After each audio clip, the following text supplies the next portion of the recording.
Saya kenal seorang anak, umurnya sekitar 16 tahun.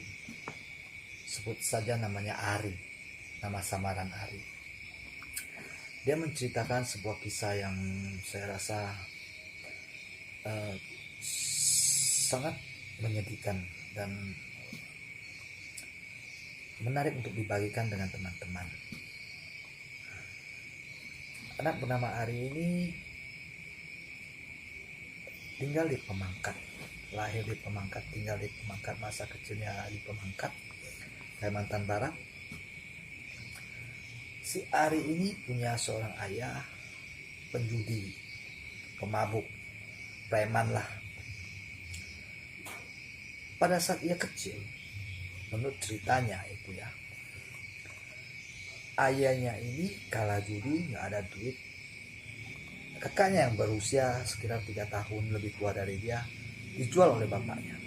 Jadi bapaknya ini menculik kakaknya. Si bapak ini, si B2 ini menculik anaknya sendiri, dijual ke orang untuk mendapatkan uang untuk berjudi, mabuk-mabukan. Jadi ibunya tentu nggak terima anak yang dikasihinya dijual oleh suaminya, melapor ke polisi. Si penjudi goblok ini ditangkap di penjara. Jadi keluarga ini kehilangan seorang ayah, dan anak si Ari ini pun nggak pernah tahu ayahnya, karena pas dia masih kecil, masih balita, itu ayahnya udah masuk penjara gara-gara menculik kakaknya, dijual. Kan setan bangsat, nyulik anak sendiri buat jual, buat judi, buat minum begitu, buat mabok gitu ya. Waktu berjalan, keluarga ini ya hidup pas-pasan. Mereka sering pergi memancing untuk mendapatkan biaya hidup sehari-hari, beli beras begitulah, mancing ikan gabus, dijual, sering lah. Hidup berjalan dengan penuh kesulitan lah. Perlu kerja keras dari semua anggota keluarga, tanpa pimpinan keluarga, tanpa seorang ayah. Waktu berjalan, si kakak sudah dewasa, mulai dewasa, umur sekitar 15 tahunan. Si kakak ini bekerja di sebuah toko di Pemangkat. Jadi enggak tahu dari mana, mungkin dari media sosial mungkin ya. Pada saat itu media sosial mulai ramai begitu ya, berkenalan dengan seorang pria. Jadi di suatu hari si perempuan kakak ini, nama kita sebut saja Bunga, nama samarannya, beritahu ke si Ari ini dia mau ketemu pacarnya. Jadi diajaklah si Ari ini menolak.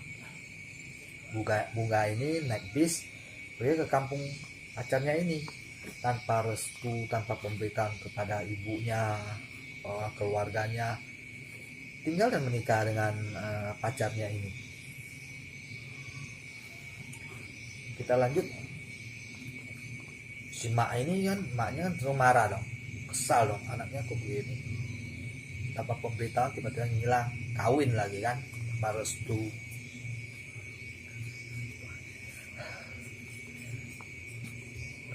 Lanjut ke cerita. Lalu suatu saat kabar bahwa ayahnya ini, si tukang judi pemabuk bodoh ini, akan keluar dari penjara.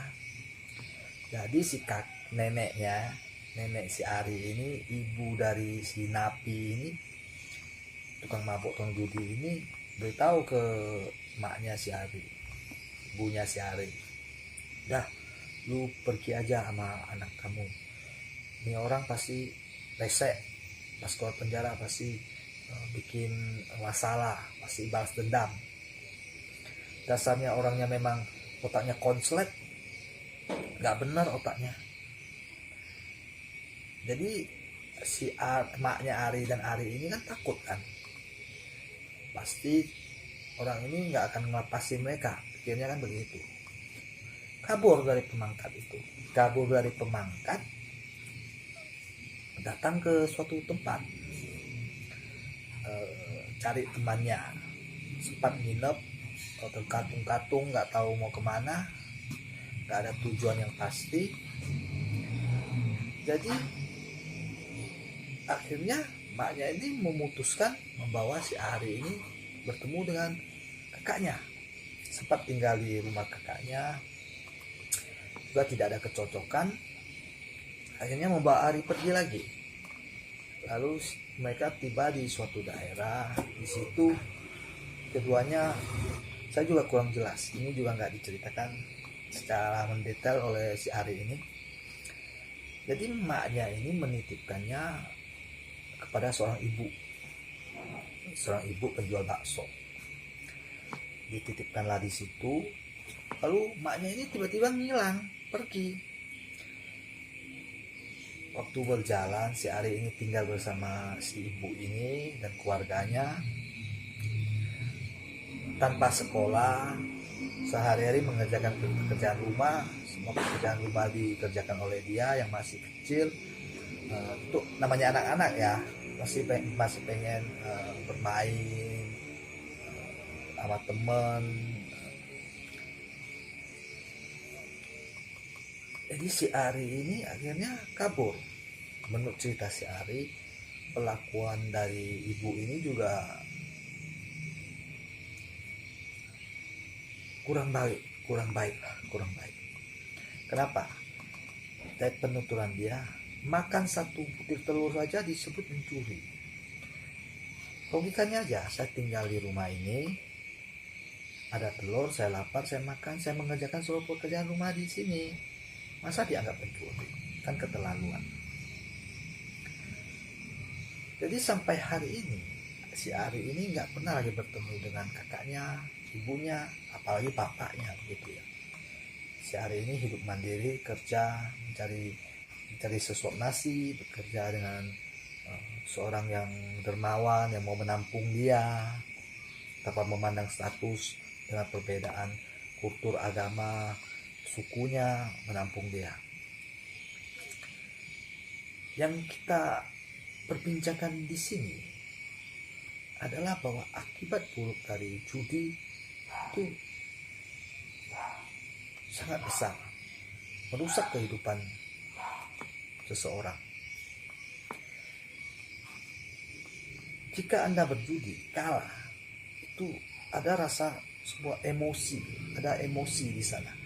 Anda bisa berbuat apa saja, merampok demi berjudi lagi. Saya ingin menang, saya ingin mengembalikan kekalahan saya. Duit saya udah habis, saya harus menang hari ini. Jual rumah, jual bini, jual anak, bisa saja terjadi. Ditambah mabuk lagi, kondisi tidak sadar. Sebagai seorang kepala keluarga, kita memiliki tanggung jawab. Tanggung jawab apa? Pertama, sudah berani menikah dan berkeluarga. Tanggung jawab untuk menjaga keluarga kita. Kalau bujangan ya terserah kamu, mau mati kayak, mau pingsan di jalan kayak, mau ngerampok kayak, masuk penjara kayak, urusan kamu. Kamu menghancurkan kehidupan orang lain. Kamu menghancurkan kehidupan anak yang tidak tahu apa-apa. Kamu mengharapkan kemenangan dari judi, kamu kalah terus. Kamu pikir mabuk-mabukan bisa menghilangkan semua beban kamu? Ternyata kamu tidak terkontrol kamu tidak dapat mengontrol alkohol yang ada di tubuh kamu. Kesadaran kamu hilang, kamu berbuat seenaknya dan merugikan orang lain dan orang yang kamu kasihi. Satu pelajaran yang dapat kita ambil dari cerita ini adalah judi, alkohol itu merusak, terutama judi. Kekalahan menyebabkan orang tidak bisa berpikir jernih, seperti orang kecanduan. Sama aja, orang kecanduan judi, kecanduan narkoba, hampir sama.